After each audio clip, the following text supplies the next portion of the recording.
मित्रों नमस्कार, मैं GSL पांडे आज आपके लिए संस्कृत दिग्दर्शिका से पाठ लाया हूँ। इसमें जो है आप देखें सुभाषित रत्नानी नाम का पाठ है और उत्तर प्रदेश माध्यमिक शिक्षा परिषद के पाठ्यक्रम में यह सम्मिलित है। कल मैंने इसी पर 5 श्लोक लिए थे, आज उसी को आगे बढ़ाते हुए फिर से 5 श्लोक ले रहा हूँ। देखें, सबसे पहले इन श्लोकों का सस्वर पाठ करते हैं, पढ़ते हैं कि किस प्रकार से इन्हें पढ़ना है। परोक्षे कार्यहंतारं प्रत्यक्षे प्रियवादिनं वर्जेत तादृशं मित्रं विश्वकुंभोपयोमुखं। परोक्षे कार्यहंतारं प्रत्यक्षे प्रियवादिनं वर्जेत तादृशं मित्रं विश्वकुंभोपयोमुखम। दूसरा श्लोक है कि उदेति सविता ताम्रम ताम्रमेवस्तमेति च संपत्तौ च विपत्तौ च महताम एकरूपता। विद्या विवादाय धनं मदाय शक्ति परेशां परपीडनाय खलस्य साधो विपरीत एततो ज्ञानाय दानाय च रक्षणाय। सहसा विदधीति न क्रियाम् अविवेका परमापदां पदं वृणुते हि विमर्शि कारणं गुणलुब्धा हि शुमेव संपदा। वज्रादपि कठोराणि मृदूनि कुसुमादपि लोकोत्तराणां चेतांसि को नु विज्ञातं महर्षि। अगला तो सबसे पहले श्लोक देखते हैं कि परोक्षे कार्यहंतारम। परोक्ष का मतलब है जो पीठ पीछे, जो नहीं दिखाई देते हैं, ऐसे स्थानों पर वे कार्य को नुकसान पहुंचाते हैं। कौन? जो दुष्ट लोग होते हैं, जो बुरा चाहने वाले लोग होते हैं, वो पीठ पीछे आपके कार्यों में बाधा पहुंचाते हैं। प्रत्यक्षे प्रियवादिनम, और सामने आने पर बहुत प्रिय बोलते हैं, प्रिय भाषी बन जाते हैं। वर्जेत तादृशम मित्रम, ऐसे मित्र को त्याग देना चाहिए। उन्होंने बताया है कि विश्वकुंभ पयोमुखम, ऐसे मित्र उस घड़े के समान होते हैं जिस घड़े में जहर भरा हो और उसके मुख पर अमृत लगा हो।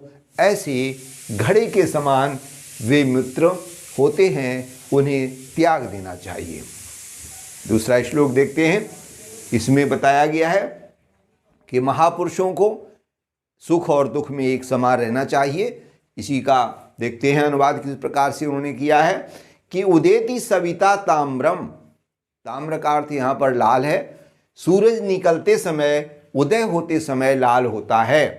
ताम्रम एव अस्तमेति च, और लाल जब छिपता है तब भी सूरज लाल होता है।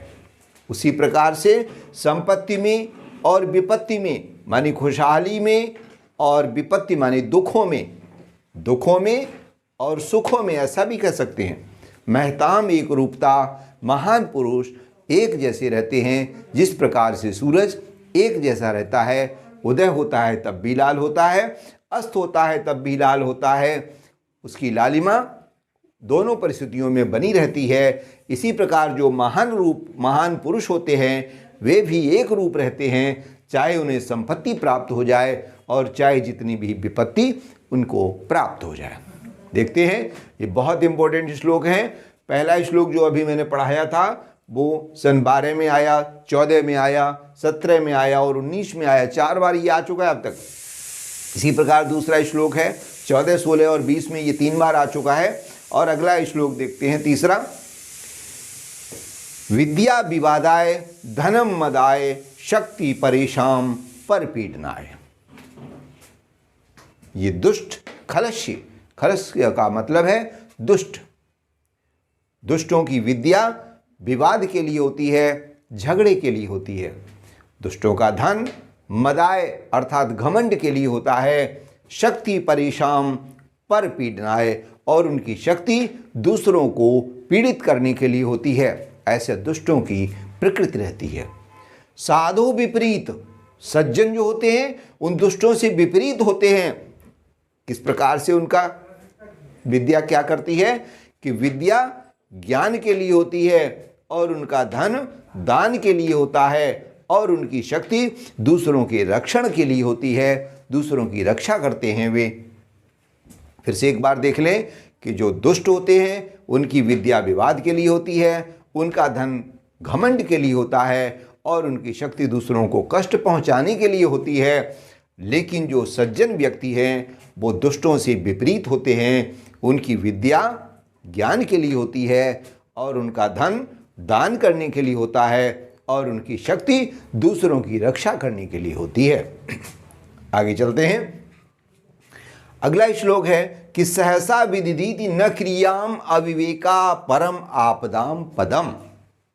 सहसा माने अचानक, अचानक कोई भी कार्य नहीं करना चाहिए। अविवेका, क्योंकि यह अविवेक का कारक होता है। परम आपदाम पदम, और बहुत बड़ी कष्टों को देता है। बिना विवेक के, बिना विचार किए हुए अचानक कोई कार्य करना अविवेकपूर्ण होता है और बहुत बड़ी कठिनाइयों को देता है। वृणते ही विमर्श कारणम, इसलिए विचार पूर्वक, विमर्श कारणम मानी विचार पूर्वक, दूसरों से विचार करते हुए वृणते ही वर्ण करना चाहिए, कार्यों का चुनाव करना चाहिए, विचार पूर्वक कार्यों का चुनाव करना चाहिए। और ऐसे व्यक्ति जो गुणलुब्धा, गुणों के लोभी होते हैं, गुणों को प्राप्त करना उनका स्वभाव होता है, सुमेव संपदा, उन्हें स्वयं संपत्ति चलकर उनके पास आ जाती है। फिर से देखें, अचानक कोई कार्य नहीं करना चाहिए, यह अविवेकपूर्ण होता है और बहुत कष्टों को देता है। दूसरी ओर उन्होंने बताया कि जो लोग विचार पूर्वक, दूसरों से विचार करते हुए, दूसरों से राय लेते हुए कोई कार्य करते हैं, ऐसे व्यक्ति गुणवान होते हैं और स्वयं उनके पास संपत्ति आ जाती है। अगला देखते हैं 5वां, वज्रादपि कठोराणि मृदूनि कुसुमादपि। वज्र से भी जो लोग कठोर होते हैं और फूलों से भी जो कोमल होते हैं, दोनों प्रकृति उनमें रहती हैं। आवश्यकता के अनुसार जब कभी विशेष परिस्थिति आती है तो वो वज्र से भी अधिक कठोर बन जाते हैं, लेकिन सज्जन व्यक्तियों के साथ वे फूलों के समान कोमल होते हैं। ऐसे व्यक्ति लोकोत्तराणाम चेतांसी, ऐसे महान मन वाले, लोकोत्तर माने इस संसार में अनोखे व्यक्ति होते हैं। कौन विज्ञातो महर्ति, ऐसे लोगों को कौन समझ सकता है, अर्थात उनको समझने में कौन समर्थ हो सकता है। अर्थात ऐसे व्यक्तियों को कोई नहीं समझ सकता। आगे देखते हैं, ये भी जो सहसा विदिति क्रियाम, ये 2 बार आया है, सन 12 में और 19 में। इसी प्रकार से वज्रादपि कठोराणि वाला श्लोक जो है वो सन 10 में आया, फिर 12 में आया, 17 में आया और 19 में आया। ये 4 बार श्लोक आया। ये सभी श्लोक परीक्षाओं में आ चुके हैं। इनको भली बात तैयार करें और अध्ययन मनन करें, और कोई भी कठिनाई होती है तो हमारे नंबर पर आप संपर्क कर सकते हैं। और इस चैनल को सब्सक्राइब कर दें अगर आप पहली बार देख रहे हैं। अगर आपको पसंद आया हो तो लाइक भी करें। जय हिंद।